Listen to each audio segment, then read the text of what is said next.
Thank you very much. It's great to be here, and I want to thank Dr. Nick Mueller and his fine team for the opportunity to be here with you this evening and introduce and discuss my new book and my ongoing work about the Monuments Men. There could be no more fitting location to introduce these heroes of civilization than this magnificent National World War II Museum in New Orleans. And for all of those who might be seeing this on television, if you haven't been here, it's one of the great cultural and historical treasures in our nation, and I encourage you to come visit and see it.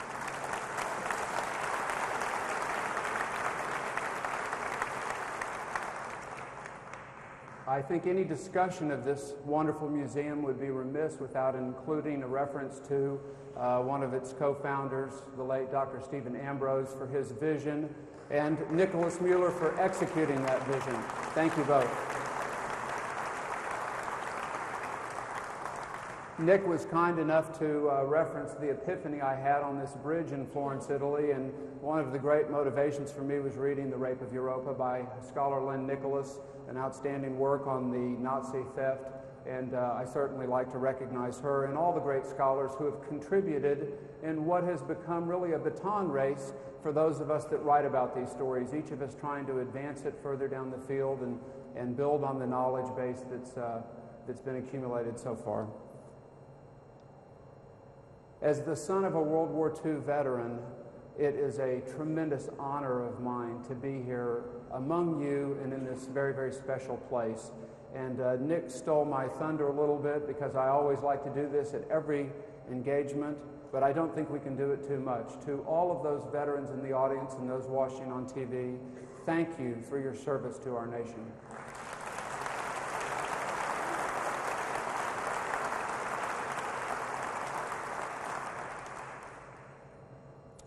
Several years ago, some friends of my father asked him, how is it that your son gives these lectures and he rarely uses any notes? And my father said, well, Robert's kind of like the college professor that travels around the country giving lectures about nuclear energy.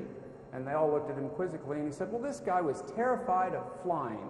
So he had a car and driver take him from place to place. And he got in the car one evening, and the driver said, well, Professor, how did it go?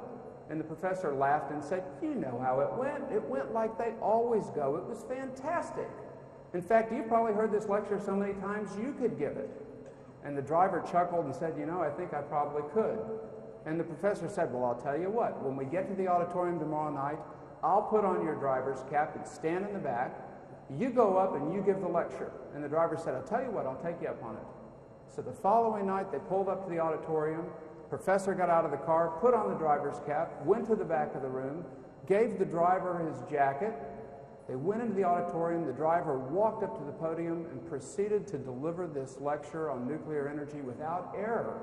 And just as he was walking away from the stage, this fellow stood up on the front row and raised his hand and said, Professor, I got to tell you, that was the most amazing lecture, and I have listened intently, but I don't understand the difference between fission and fusion. And this look of panic came across the driver's face, and he paused for a moment and said, you know, I've given this lecture all over this country to thousands of people, and that has to be the dumbest question I've ever heard in my life. In fact, that question's so easy, my driver could answer it. So I don't have any driver here tonight. We're on our own.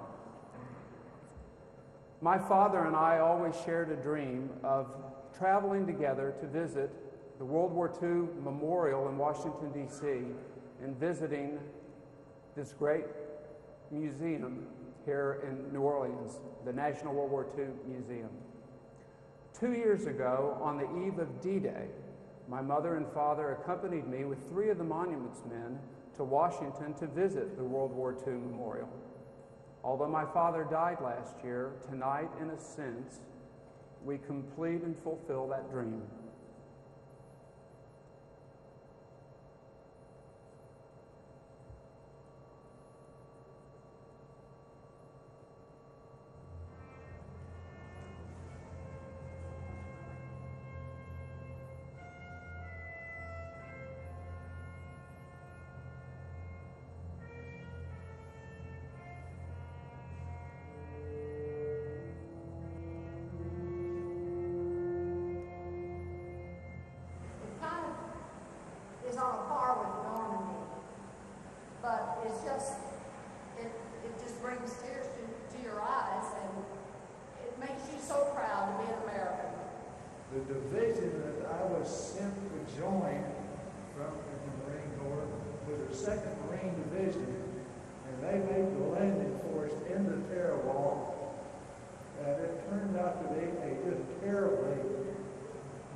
Navy was supposed to drop them off in water ankle deep, but they didn't have good maps of the ocean floor. And instead of dropping them off in water that was ankle deep, they dropped them off in water that was up to the chest. And so they went ashore with a backpack on their back and a rifle holding it up in the air so it wouldn't get wet. And they couldn't walk fast to get ashore, and so they just lost thousands of troops there because of where they were dropped off. And I guess it's nobody's fault except they just flat didn't have nothing to do when they dropped them off in the water where they couldn't defend themselves. It was after we were married, he didn't talk about the war much at first, and then little by little he'd say a few things, but it was always, oh, I didn't do anything, and I was never in any danger, and I think that's the way all the veterans came home. It was over, they'd done their job, and they didn't want to talk about it anymore. I was in one of 2,000 people that was sent from California to Saipan to replace those that were killed and wounded in a terror war. So I was in what was called a replacement class.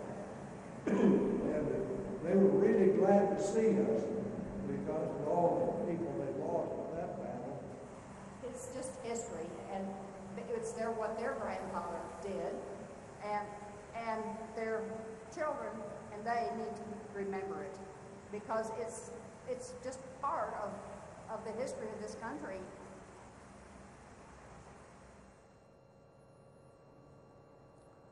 The Monuments Men